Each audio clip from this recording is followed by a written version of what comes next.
Hey everyone, welcome back to my channel. So today I thought we'd do something a little bit different, but definitely still kind of home decor and lifestyle motivated. And that is comparing some of the best and worst products currently in store at Ikea. I did do a recent trip down there and I was having a little bit of a slower browse and kind of just walking in and out through the giant maze that is that store. And I was actually really enjoying it for once because I was just actually genuinely looking at each different section and what kind of items were on offer and what I think is really good value for money versus what I would pass on. So I thought to help you guys out whenever you're styling and decorating your homes, I could give you my little designer's opinion on what I think are those best and worst products. So let's start and we can go through a couple of them together and you can let me know what you think in the comments down below. So just a super quick reminder, if you're new here, don't forget to give this video a big thumbs up and hit that subscribe button. It really helps me out, especially as a small creator here on YouTube. So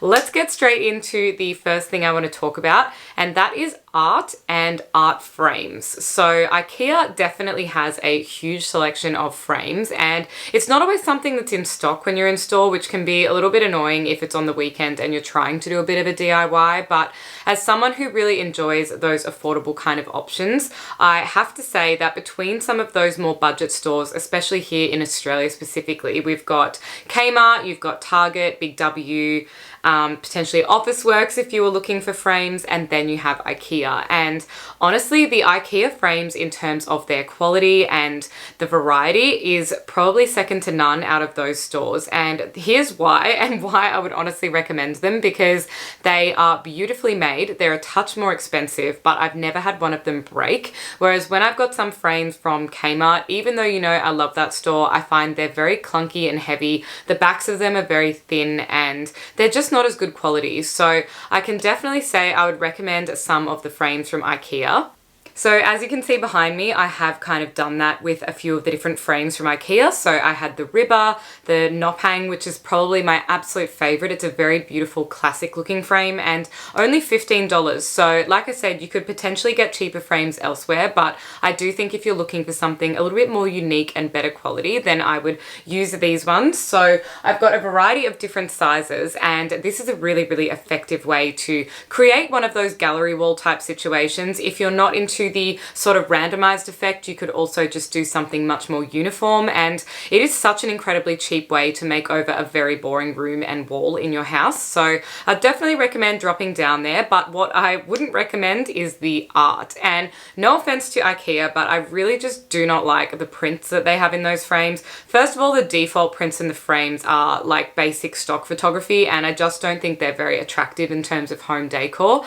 And the other prints that they do offer, I just think they're a little bit outdated and not something that is really following any particular trends. I just think there are much better websites out there like Society6 or Desenio and some of those other art places, or even getting a piece from a local artist as well would be much more desirable and something that's really going to be unique in your home, which in my opinion is definitely the point of art, to have a really cohesive feel. So whether you fill it up with some prints or some of your own personal photos, I definitely think that the frame section of Ikea is worth visiting. The next section I wanted to talk about are mirrors, and mirrors for me really do make a space, particularly if you live in a smaller kind of apartment like mine and you're wanting to make the space feel bigger. You will notice that I do have quite a lot of little feature mirrors around the place, but I also do think that a mirror can be a statement piece of decor in an entire room if you're getting a really oversized one. So if you are intending to kind of draw attention to the mirror as opposed to having it as a little side piece of decor,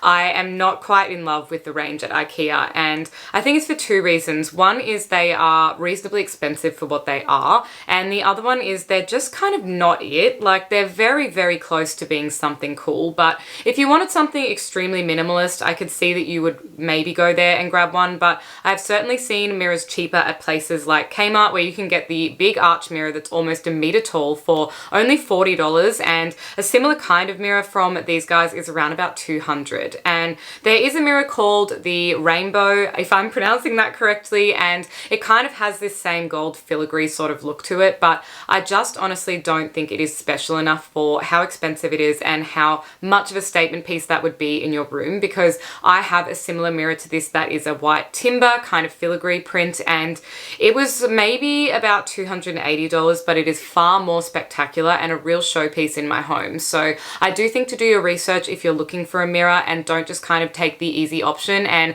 pop one in your cart while you're shopping around Ikea, because I really wasn't in love with them. Next section I want to talk about is the lighting, and I have to say I was pleasantly surprised by some of the options for the lighting here, and for two reasons. I think that some of them were just extremely affordable and really, really aesthetic and on trend, and some of the other ones are just really great bases if you were wanting to do a DIY or just upgrading a particular area of your house. So I actually think there's quite a lot of possibilities with the lighting range from Ikea, so I might flick you through a couple of my favorites on the next few sort of slides as I talk about them. But one of them was called Soul Clint, and this is a ceiling lamp which has this kind of gold base and this beautiful ribbed fluted kind of glass, and I just think this is such a beautiful vintagey kind of piece that could really suit a minimalistic kind of space, but it also has that very modern fluted glass, which is something that is extremely on trend at the moment. So another one that I really liked was the Emma pendant lamp, and this one's only $57. It really has that kind of rattan-y boho sort of feeling to it.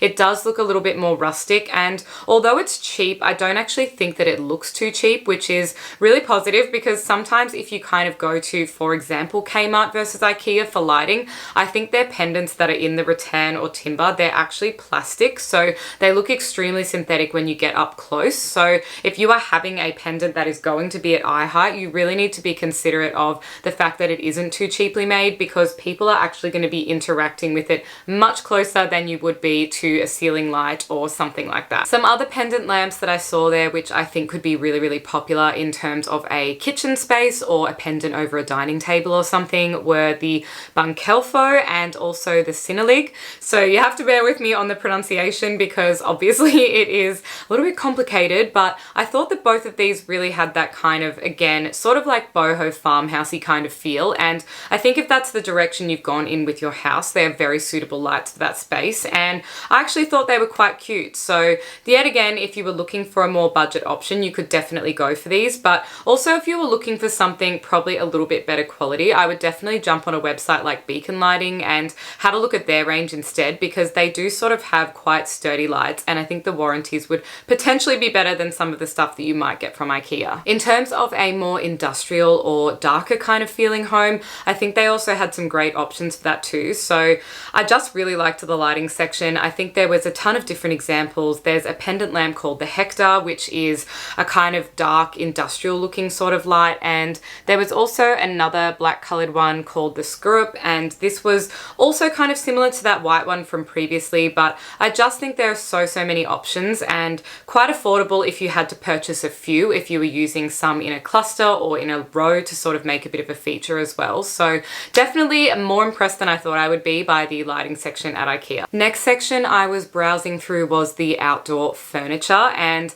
I have a lot to say about this area. I don't know what it is about outdoor furniture, but I think stylistically so many things have evolved over the last few years, and outdoor furniture is just a forgotten element. There are certainly some design companies, and probably more in the high-end space, that are really kind of changing it up and doing some very beautiful, unique kind of things for outdoor spaces, but I honestly do believe that outdoor living is a little bit neglected here in Australia, and it seems so ridiculous because we really do spend most of our time outdoors, but stylistically I just haven't seen the stores kind of catching up and producing really classy furniture for outdoors. So I'll give you some examples of a couple of ones that I absolutely hated. So there were these ones called the Solaron, which are these dark charcoal grey kind of outdoor sofas, and I just think this looks so heavy, so dark, and so strange for an outdoor setting. It's the kind of thing that would really quickly date your home, and depending on your decor and your colorings, of course, if you have these, I'm very sorry for roasting them, but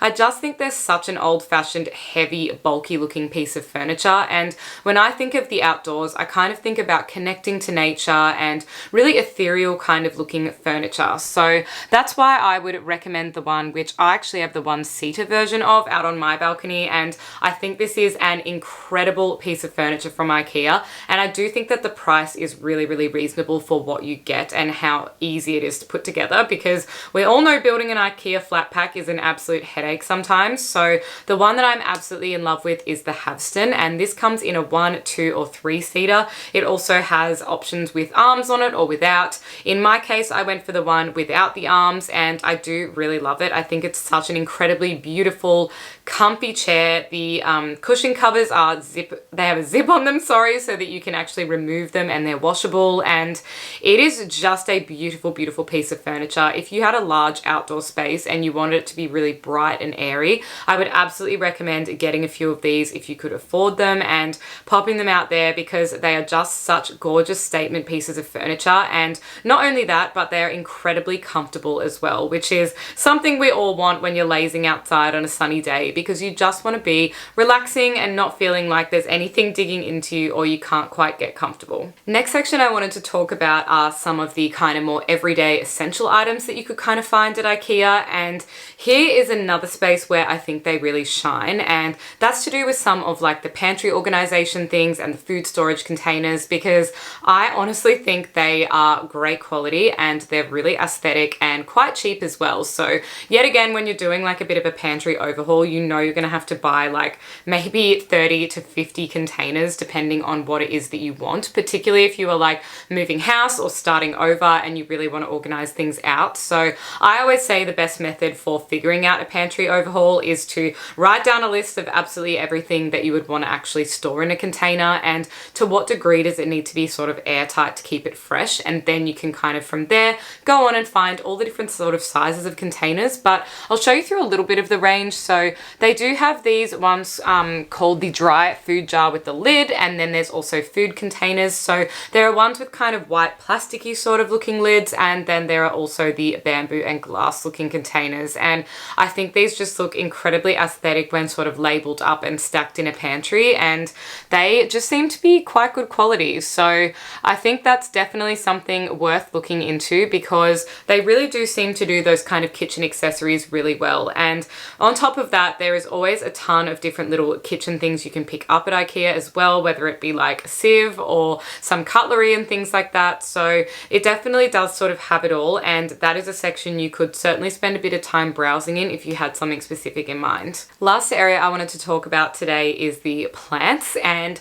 I guess against my will I will talk about fake plants and real plants, because I totally understand if you're someone who just does not have a green thumb at all, but you still sort of want to enjoy some greenery in your home. But obviously when you're looking at faux sort of plants, it's really important to find something that looks legit, because there are some terrible cheap fake plants out there and they do not look convincing whatsoever. So it's just not even worth having them, because they can look really tacky. But I do think that Ikea has a couple of little options for good fake plants, and in fact I even ended up buying one for my house because I just wanted something to drape over a table but just be literally zero maintenance and not be real. So the one that I picked up was called the Fedjka, and this is an artificial potted plant. It's in a little 9cm pot, so obviously my recommendation would be buy a real pot, and like place it in there so you kind of can't see that it's totally fake. But this one's only $8. It's one of their best sellers, and I do think it is super cute and really quite subtle looking, so you could probably have this up high or somewhere that people wouldn't really be too tempted to touch it, and I don't think that they would really pick up that it wasn't real. In terms of some of their real plants, I don't 100% know what the health of these plants would be like, because I personally buy my plants from Bunnings, and I just feel that they are probably a little bit better looked after, because there's actual like nursery staff and they're sort of all potted in the same sort of place. They look a little bit fresher and they are usually a bit bigger or more vibrant. However, I did see a couple of plants in here that I thought were really good quality and probably almost looked like they could vie with the Bunnings ones. So one of the plants that is my absolute favorite and something you've probably seen in the background of my videos is a Strzeleckia Nicolai, and that is a giant bird of paradise. So they do have a couple of those. However, I do think they were quite quite expensive for the size. They also have a great little range of cactuses, and I'm absolutely obsessed with cactus because I think they are essentially for the person, like I was saying, that doesn't have a green thumb and might be worried about killing everything in your home.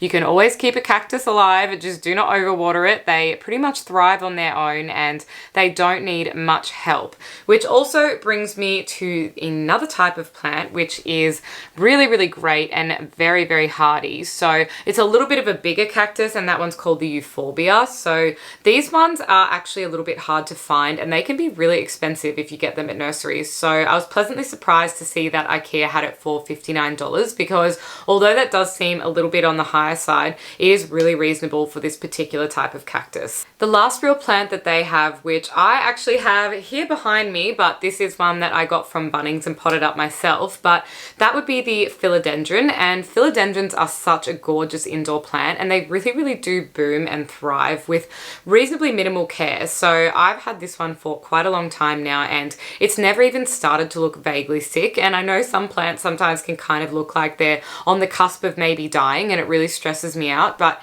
this one is such an easy goer. And at Ikea they had incredibly healthy, really beautiful looking ones. They were a slightly different variety of leaf to the one that I've got, a little bit more kind of curly looking, but they were only $50 for a 24 centimeter pot, and that is a big plant. Like you could quite literally just plant that in a pot straight away and pop it anywhere in your home and it would instantly add a big pop of green. So that would be my pick from the plant section. So that is it for today's video. I hope you guys enjoyed something a little bit different. I thought I would just kind of share from my perspective what I think is the best and worst current items that are in store at Ikea. If you like this video, let me know because I can always go back and have a look at some of the other sections in a little bit more detail and sort of give you my thoughts. But I think, like I said, it is an exceptional store. I think that the stuff there is great quality. Some of the flat packs absolutely do my head in, but some of the products that you get for the price and for the look and stylistic kind of ideas it can give you in your home with all of their beautiful little made up rooms is so worth a visit. And